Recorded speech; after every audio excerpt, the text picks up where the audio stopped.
tá? Neste exato momento. Morte acaba de ser confirmada e eu vou trazer todos os detalhes e destaques dessa notícia que chocou o Brasil inteiro, gente, tá? Tudo eu vou trazer para vocês. A causa da morte, a hora da morte, eu vou trazer todas as informações referente a essa questão. Sim, gente, além dessa, tá? Eu vou trazer várias outras informações, tudo de forma rápida, breve, bem objetiva, daquele jeitinho que eu sei que vocês gostam. Rapidamente, só não esqueçam, por favor, de se inscrever no canal, gente, tá? Agora, mais do que nunca, a gente precisa se fortalecer. Ano que vem é ano eleitoral, a gente precisa estar muito forte para enfrentar, gente, tá? O PT, o Lula da Silva, esse partido das trevas. Então, dá uma conferida aqui embaixo se você está inscrito ou não no nosso canal. E lembrando que para se inscrever aqui é totalmente gratuito, gente. Vocês não pagam absolutamente nada para estar inscrito aqui no nosso canal. E aqui você será muito, mas muito bem-vindo. Para saber se você está inscrito ou não, é só você olhar aqui embaixo. Tem a palavrinha chamada inscreva-se ou inscrever-se. É só clicar em cima, clicou automaticamente, gratuitamente. Você já vai estar fazendo parte aqui da nossa família. Beleza, gente? Vamos dar início aqui já com as informações? Próxima informação na tela. Gente, um dos melhores vídeos, um dos vídeos mais importantes que você vai assistir neste vídeo hoje. Porque segundo o Dr. Jeffrey Chiquini, gente, tá? O presidente do STF, Luiz Roberto Barroso, acabou de dar um tiro no seu próprio pé. Ele fez algo que não deveria ter feito e essa fala pode prejudicá-lo durante essa questão aí do julgamento do Bolsonaro, dos aliados do Bolsonaro, do pessoal do 8 de janeiro. Ou seja, gente, o peixe morre pela boca, né? Falou demais e pode ter dado um tiro no pé. Vejam só. Barroso quis dar um recado para o Congresso Nacional e acabou dando mais um tiro no pé. Em entrevista fornecida para O Globo, mais uma vez, Barroso disse: anistia é perdão. E o que aconteceu no 8/1 é imperdoável, diz Barroso. Vejam, o presidente do STF querendo dar recadinho para o Congresso Nacional. Se vocês aprovarem a anistia, ela vai chegar aqui e nós, Supremo dos Supremos, vamos declarar essa lei da anistia inconstitucional. Esse foi o recado que o Barroso quis dar. Porém, ele acabou criando mais um motivo de impedimento para participar do futuro julgamento dos casos de 8 de janeiro. Por quê? Código de Processo Penal, artigo 252. O juiz não poderá exercer jurisdição no processo em que, inciso 3, tiver ele se pronunciado de fato ou de direito sobre a questão. O que está acontecendo? Está acontecendo que os ministros, eivados de vaidade de aparecerem em entrevista, vejam essa foto, olha só que estilosa, no site do O Globo, né? Veja, isso mexe com eles. Ele acaba se pronunciando sobre o caso 8 de janeiro.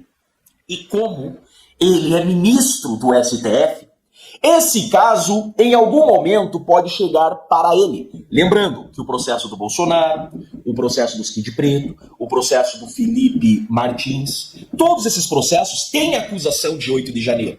E sabemos que, havendo qualquer divergência na primeira turma, esse caso, ou melhor, esses casos terminarão no pleno.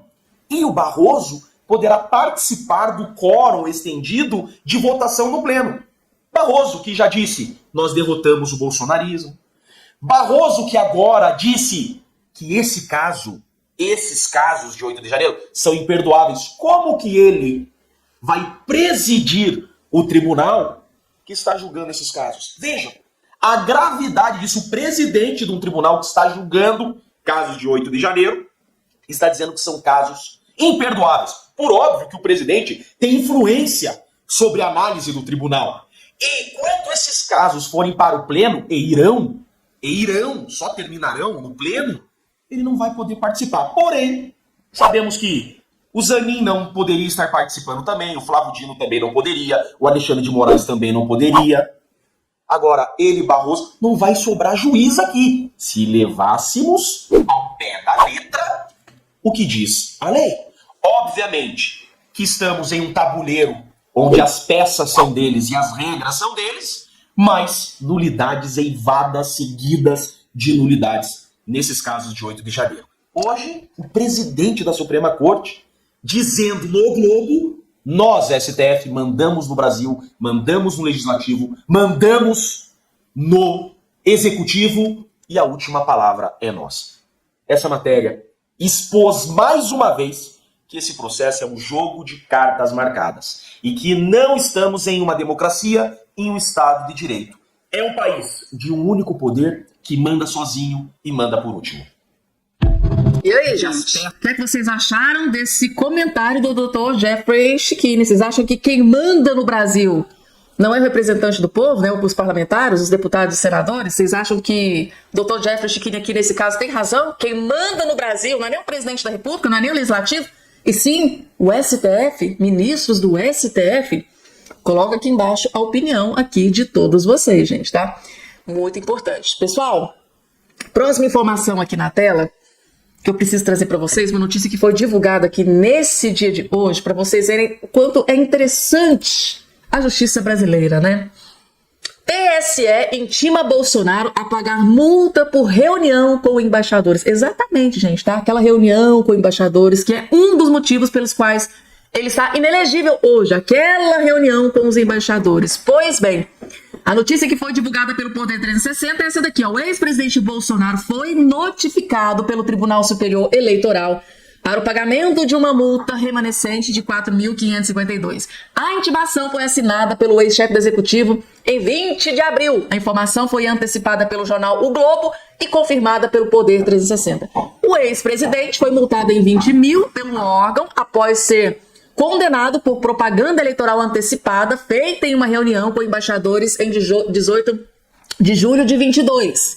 Um dos motivos, né, que o levou à inelegibilidade por 8 anos. Apesar de já ter pago o valor inicial, o montante foi atualizado no final de 2024 para 24.552. Ele tem que, então, pagar essa diferença. Portanto, Bolsonaro deverá completar o valor da multa. A partir da notificação, terá 5 dias para quitá-la. Trata-se da segunda notificação judicial que Bolsonaro recebe desde que foi internado em meados de abril. Em 23 de abril, o STF enviou uma oficial de justiça à UTI do hospital deve estar para notificar Bolsonaro da abertura da ação penal por tentativa de golpe. Dessa vez, no entanto, a notificação foi eletrônica, tá? 10 dias antes, Bolsonaro foi submetido a uma cirurgia para desobstruir o intestino. Então, dessa vez, a notificação foi de forma eletrônica, tipo assinatura digital. Mas daquela vez, o Alexandre de Moraes, acho que para humilhar, optou por mandar, né, a oficial de justiça pessoalmente dentro da UTI para notificar Jair Messias Bolsonaro.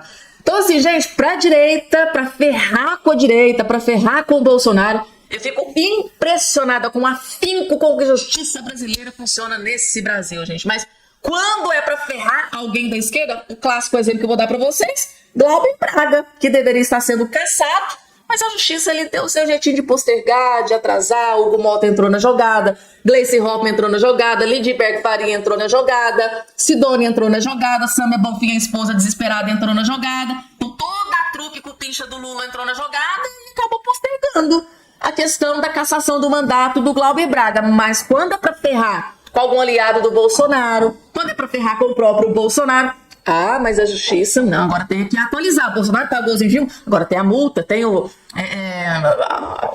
juro, multas e mora, e tem que pagar. Fazer o quê, né, gente, tá?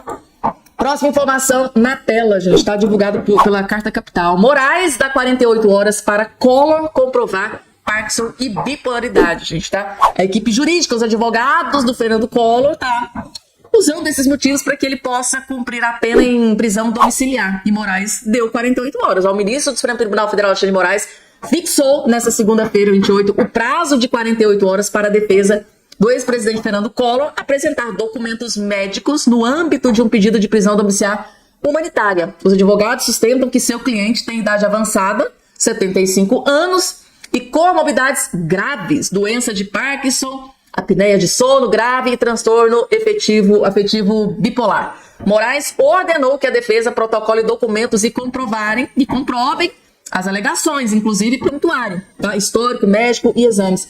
Também decretou sigilo sobre os arquivos que os advogados encaminharão ao STF. Tudo no mais absoluto sigilo. E se tratando de Collor de Mello, mas na questão do Bolsonaro, eles pediram sigilo? Interessante. Após a junção dos documentos, Moraes vai avaliar a possibilidade de um depoimento, né, de Rogério Tuma, médico, né, do ex-presidente. Tá aí.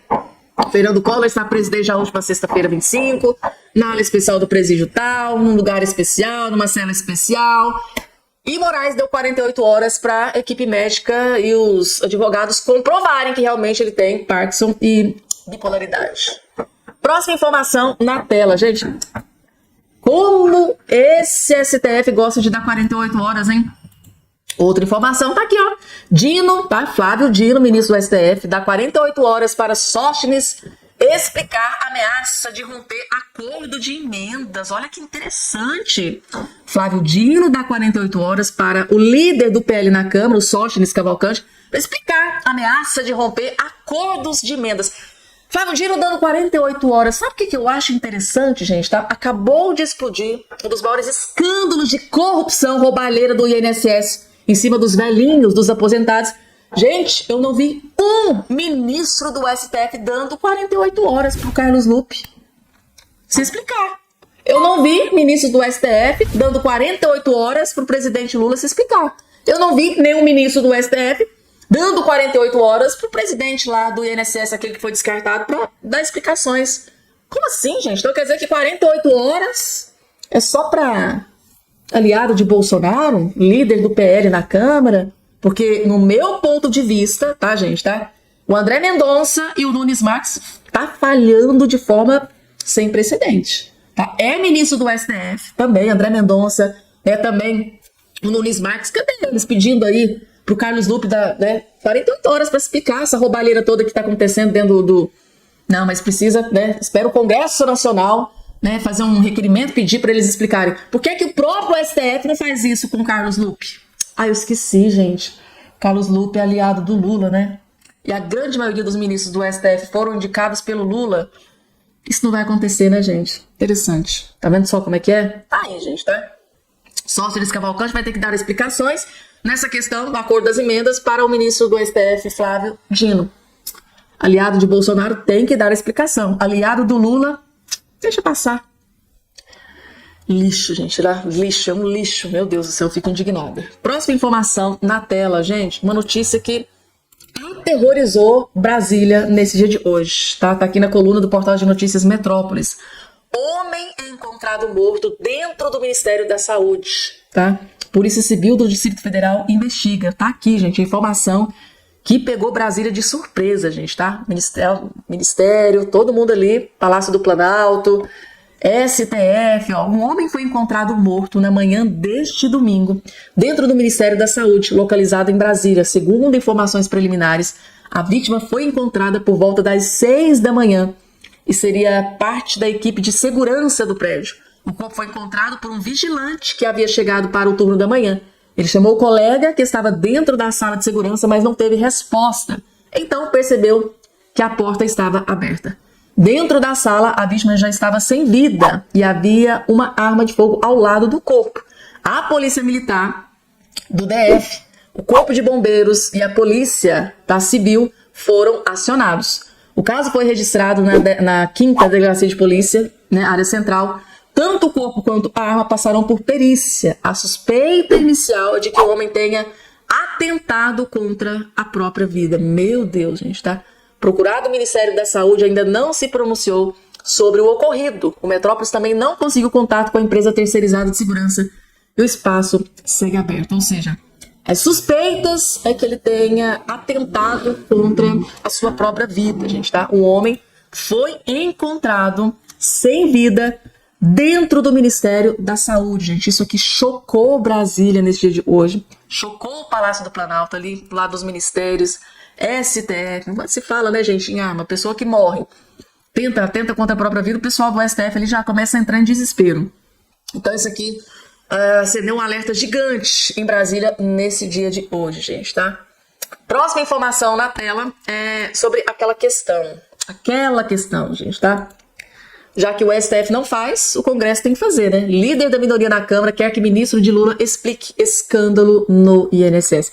Se a gente quer alguma explicação, é a oposição que tem que pedir, gente, porque se for depender de ministros do STF, ninguém vai explicar nada, vai acontecer absolutamente nada, ninguém vai preso, não vai acontecer nada. Se continuar do jeito que tá, não vai acontecer nada.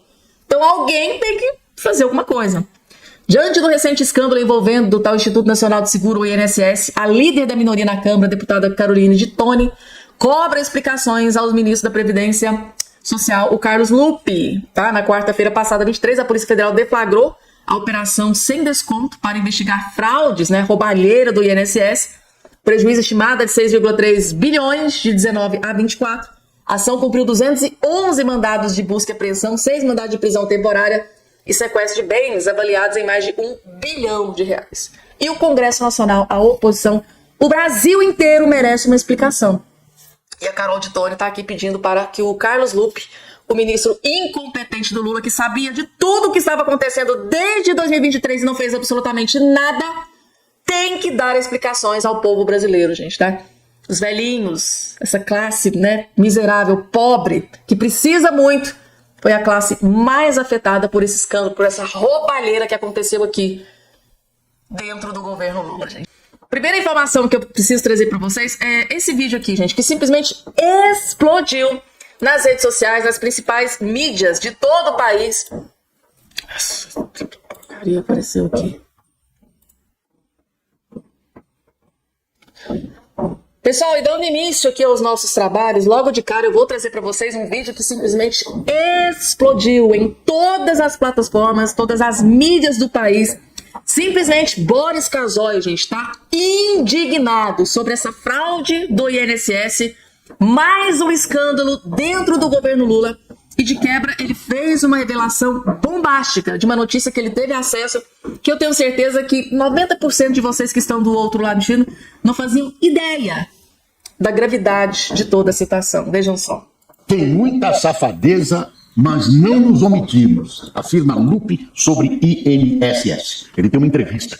Ele sabia, tinha sido informado que grande parte de pensionistas, grande parte de aposentados estavam sendo roubados por entidades que tinham ligações com o governo, autorizadas pelo governo. Ministro da Previdência diz à Folha que fraude em descontos de benefícios é herança de governos passados e que associações serão punidas. Tento resolver, mas não sou Deus. Olha, não é verdade. É verdade que começaram em governos passados, mas ganharam um belo impacto no governo Lula. A gente vai vendo o que aconteceu, vai vendo as respostas que são dadas pelos responsáveis pelo INSS e vai percebendo que houve uma certa inércia, houve uma espécie de não vou fazer nada. Eu não sei, honestamente, se tem alguma relação, acho que a palavra é muito forte, mas se não é essa, é parecida, de cumplicidade. Esse pessoal é de uma categoria de gente inclassificável. Eu quero que o governo apresente os suspeitos, os responsáveis. Né? Tem toda uma cadeia de responsabilidades.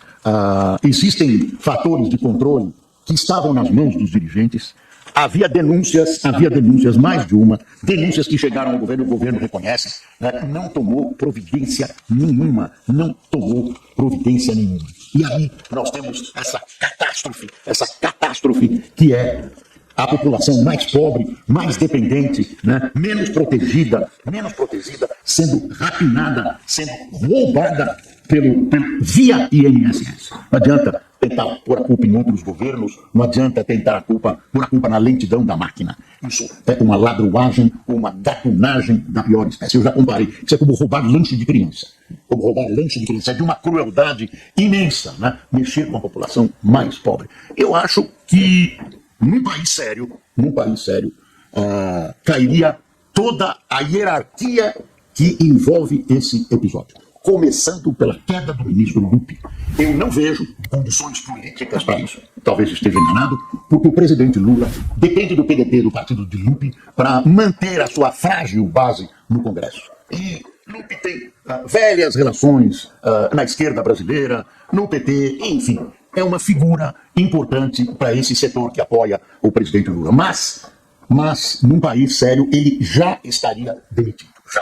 Tem uma notícia aqui dizendo que o presidente Lula é do valor. Lula reúne auxiliares nesta segunda-feira para discutir situação de Lupe. Não tinha que reunir auxiliares nada, tá, presidente? O senhor era outro em outros mandatos. O senhor tinha que demitir sumariamente. Senão, a culpa recairá sobre o seu governo como um todo. E seu governo, se o senhor não sabe, é dirigido por um cidadão chamado Luiz Inácio Lula da Silva. Gente, é triste, né? É muito triste essa questão da roubalheira, né, dos velhinhos. E segundo alguns juristas do Brasil, esse escândalo de corrupção do INSS, gente, está em patamares, ou seja, valores maior do que do escândalo de corrupção da própria Petrobras, do Petrolão. Pra vocês terem noção da gravidade da situação. É tão grave, mas tão grave, que o Lula, logo de pronto, de primeiro, já tinha que ter demitido de cara o presidente do INSS. Demitido, logo em seguida, ou até antes mesmo, né? Carlos Lupe, né, o ministro da Previdência, tinha que ser demitido naquele exato momento em que o escândalo explodiu. Mas o que é que o Lula tá fazendo? Tá marcando reunião, porque, ai, gente, o Lula precisa do PDT, do partido, né, do Carlos Lupe, para continuar governando, porque o partido do PDT, o Lula não tem base nenhuma para aprovar nada dentro do Congresso Nacional, o Centrão já tá aí abandonando, né? O Gilberto Kassab já tá abandonando. Aí o Lula, outros partidos aí abandonando o Lula, o PP, os republicanos. Aí o Lula tá com o PDT do Carlos Lupe como uma tábua de salvação e tá naquela, sinuca de pico. Meu Deus do céu, se eu demitir o Carlos Lupe do PDT, o que é que vai sobrar pra mim, pra me ajudar a aprovar as minhas coisas dentro lá do Congresso Nacional? Porque só o PT, PSOL, esses partidos PCdoB e de extrema esquerda, esses partidos não vão salvar o Lula da Silva. Então ele tá ali se agarrando, gente, tá? Porque tem que demitir, tem que descartar, tem que mandar embora, mas tá nessa encruzilhada, porque se ele manda o Carlos Lupe embora do PDT, o que é que vai acontecer com ele? Ele não vai conseguir aprovar mais nada dentro do Congresso Nacional. Tá custando aprovar alguma coisa quando jorra milhões e milhões e milhões nos bolsos daqueles pessoal ali do Centrão. A gente sabe como é que funciona toda a situação. Ou seja, os velhinhos, a classe mais pobre do Brasil, né? Todos roubados, cerca de 6,5 bilhões.